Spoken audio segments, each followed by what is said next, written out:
So now ब्रैडकॉम group और यहाँ पर अब 2 बजे का टाइम हो चुका है। 25 रुपये 10 पैसे का प्राइस है और Q3 रिजल्ट आपका 3 फरवरी के दिन आने वाला है। अब यहाँ पर आपको पता ही है कि 52 वीक लो ब्रीच हो चुका है और अब हम 1 रुपये भी अगर नीचे हो जाते हैं तो हम अब स्मॉल कैप कंपनी के अंदर एंटर कर चुके हैं।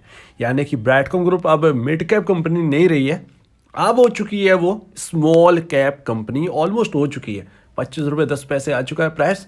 समथिंग समथिंग आपका कुछ 50-60 करोड़ रुपए बचा होगा 5,000 करोड़ का मार्केट कैप से नीचे।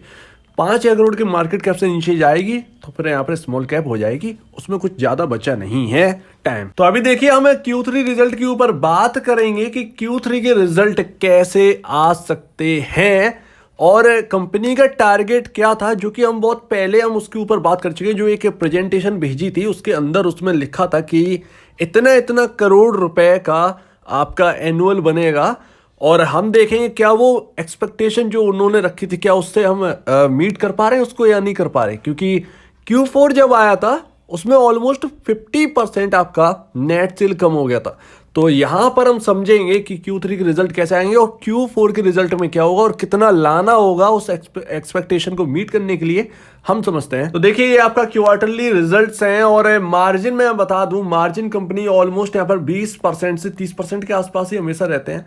30% जो मार्जिन है वो हमेशा अचीव कर लेती है।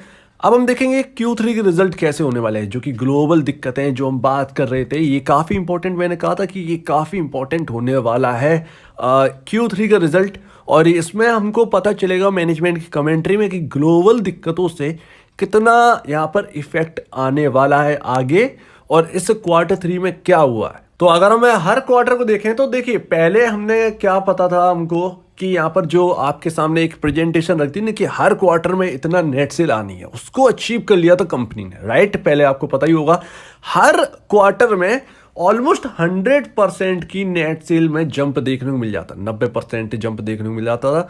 लेकिन इस बार अब ऐसा नहीं हो रहा है और कंपनी ने अपना आउटलुक भी इस साल के लिए नहीं रखा था, राइट। लेकिन एक एक्सपेक्टेशन रखी थी कि 7,100 करोड़ रुपए का यहाँ पर जो है आपका जो एनुअल रिपोर्ट आएगी, यानी कि आपका अप्रैल में आपका Q4 आएगा और पूरे साल की एनुअल रिपोर्ट आएगी तो उसमें नेट सेल आपका 7,100 करोड़ का होने वाला है।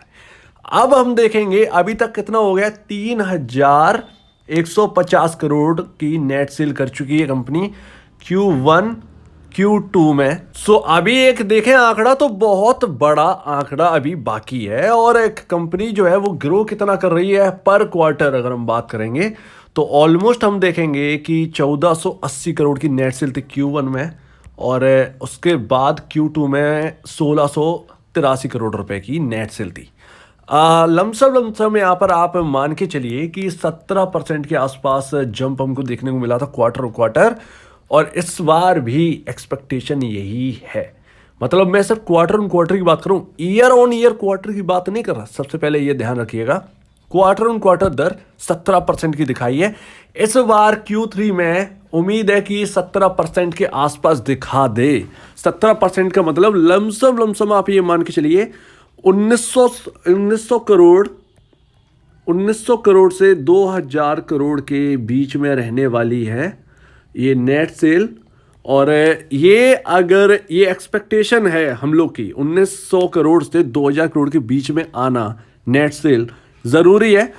अगर ये गलती से भी मिस करता है ये Q3 में, अगर ये नेट सेल अगर गलती से भी मिस करता है 2000 करोड़ के आसपास की नेट सेल नहीं आती है, 1900 करोड़ से ऊपर की नहीं आती है, तो हम ये समझ जाएंगे कि जो आपने आंकड़ा लगाया था 7,100 करोड़ रुपए का, जो आपने बताया था नेट सेल होगी इस साल की पूरी, वो एक्सपेक्टेशन कंपनी मीट नहीं कर पाएगी। और अगर ये 1900 करोड़ लेकर आते हैं तो डर यहाँ पर अगले क्वार्टर में होगा।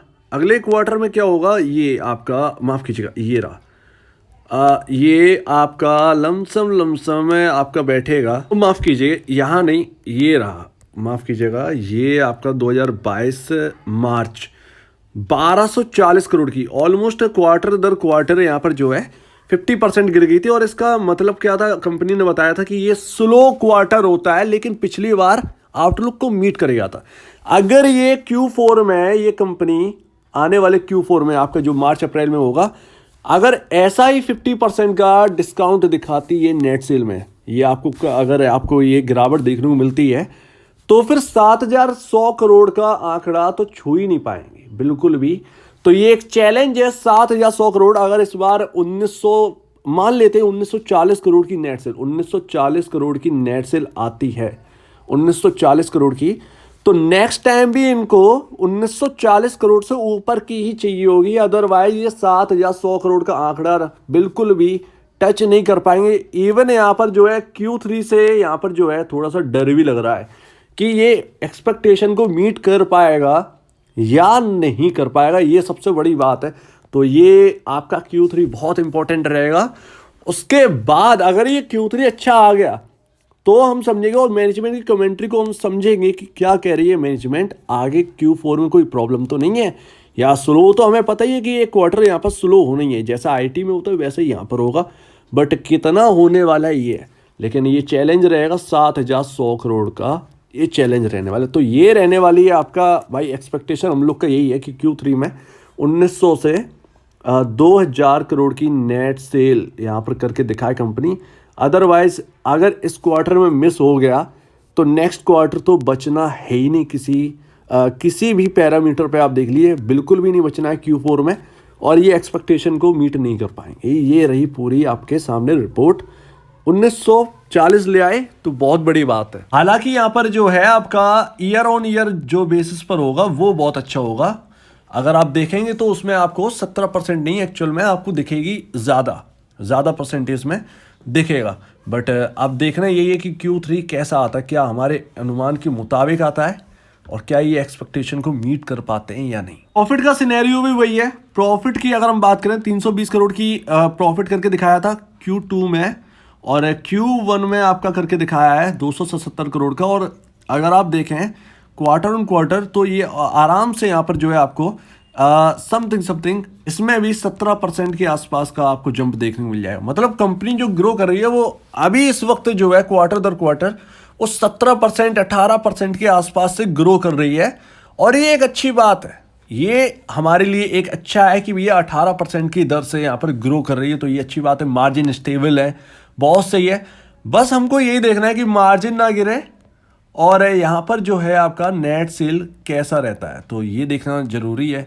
बाकी नेट प्रॉफिट जो है वो 17% इस बार भी हुआ है, तो हम मान के चलेंगे कि 17 से 18%, जो कि सिनेरियो काफ़ी ख़राब है, पूरे माहौल बिगड़ा हुआ है आईटी में बाकी कंपनियों का। और देख ही रहे हैं कि यूएस के अंदर कैसा हाल चल रहा है।